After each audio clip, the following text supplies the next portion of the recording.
I'm sorry, I didn't know you were there. I was very much involved in this wonderful ghost story.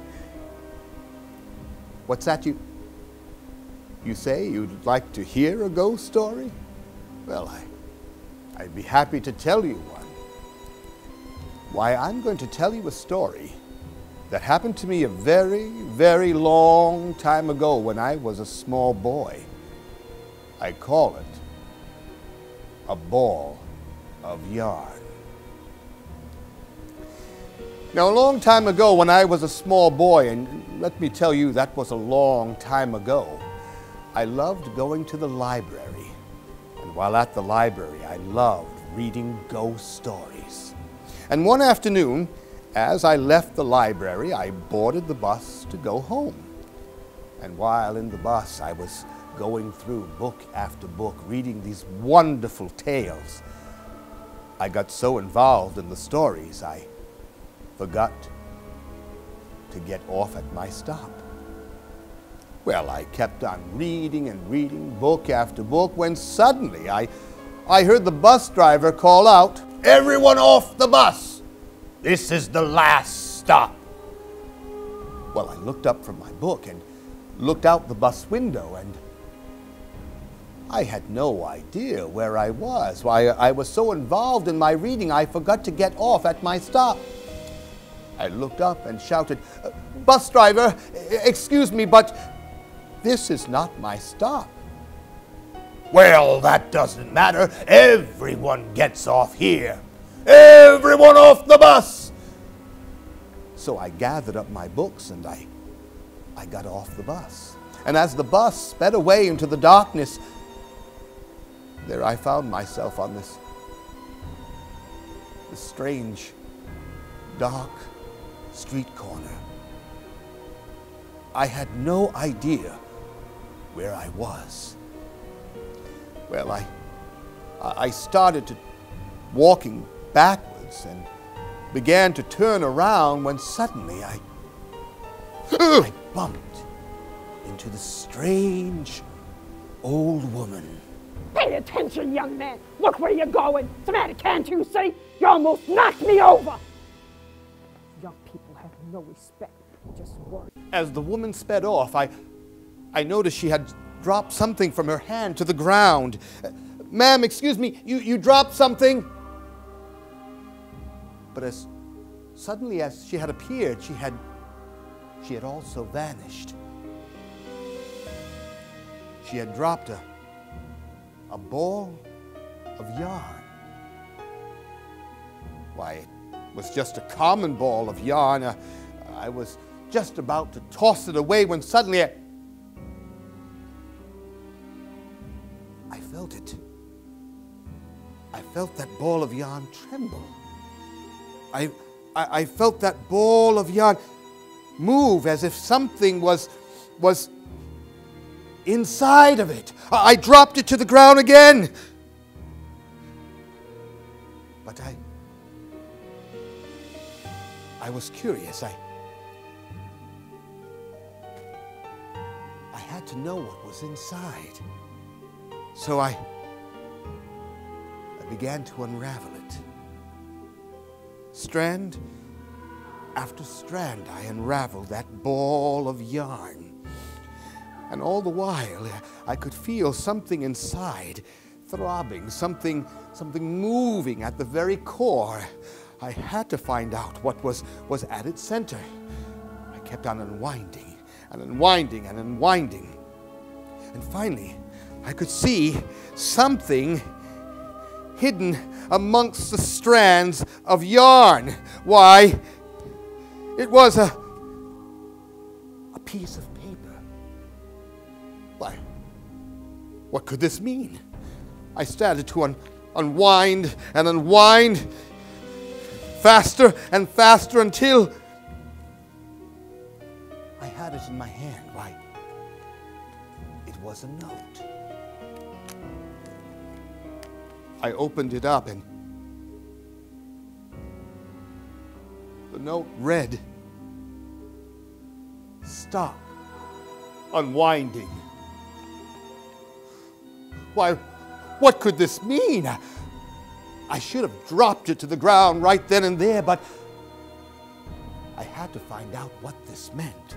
So I continued unwinding and unwinding strand after strand after strand. My curiosity had become even greater. I had to see what was at the center, and I had then come across another note. What could be its content? I opened it up and it said, "Throw it away." I couldn't throw it away. I would never find out what was at its center if I did that. I had to go even further on into that ball of yarn. I unwound and I unwound, and now I began to sense a warmth coming from it. Something was hot and heated at its very center. I had to find out what it was. I unwound and I unwound even more. Strand after strand after strand of that ball came into my hand, and then finally I came upon yet a third note. Why, this ball of yarn was taunting me. What could it say now? I unopened it up, and it said, "I'm warning you." But warning me of what? Fear now clenched my heart, but still I could not let it drop, not now, not when I was so close to its center. I continued unwinding and unwinding that ball of yarn. I had to find out what was at the center. It was a fever within me now. I had to find out. I had to satisfy my curiosity, and another note.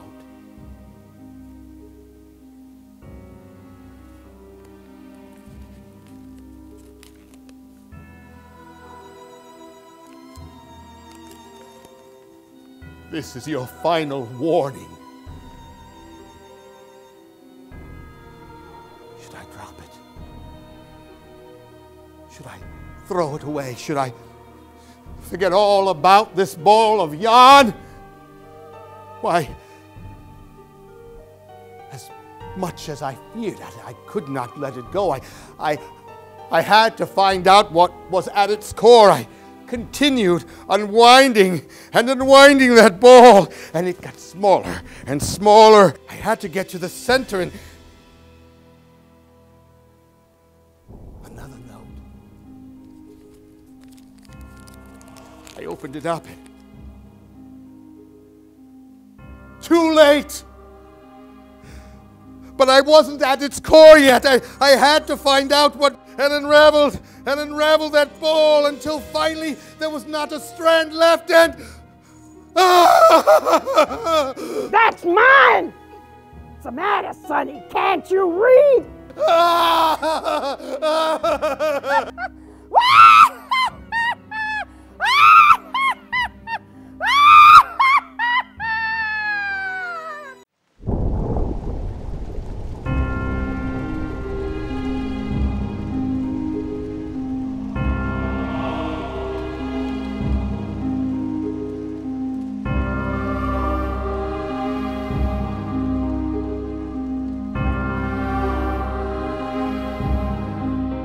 Put on your warmest coat, slip on a pair of boots, get out your flashlight, and join me on a trip into the dark, dark wood.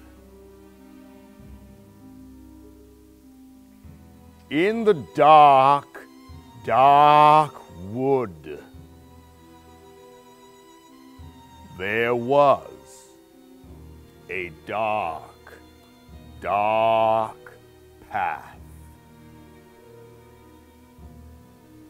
And on that dark, dark path, there was a dark, dark bridge.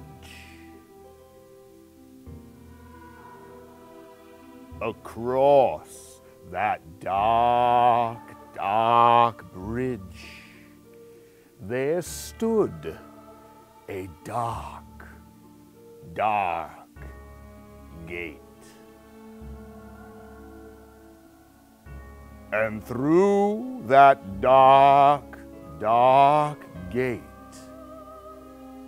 there was a dark, dark house.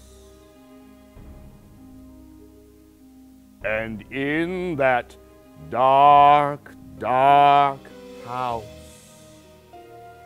there was a dark, dark room.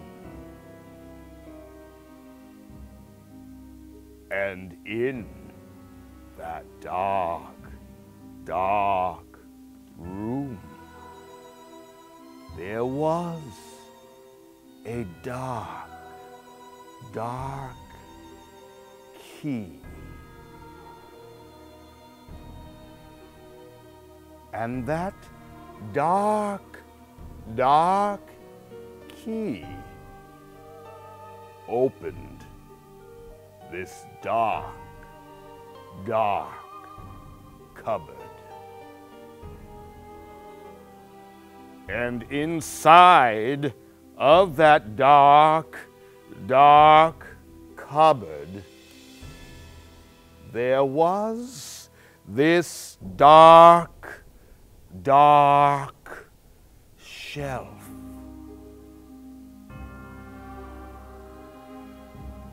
And on that dark, dark shelf, there was this dark, dark box.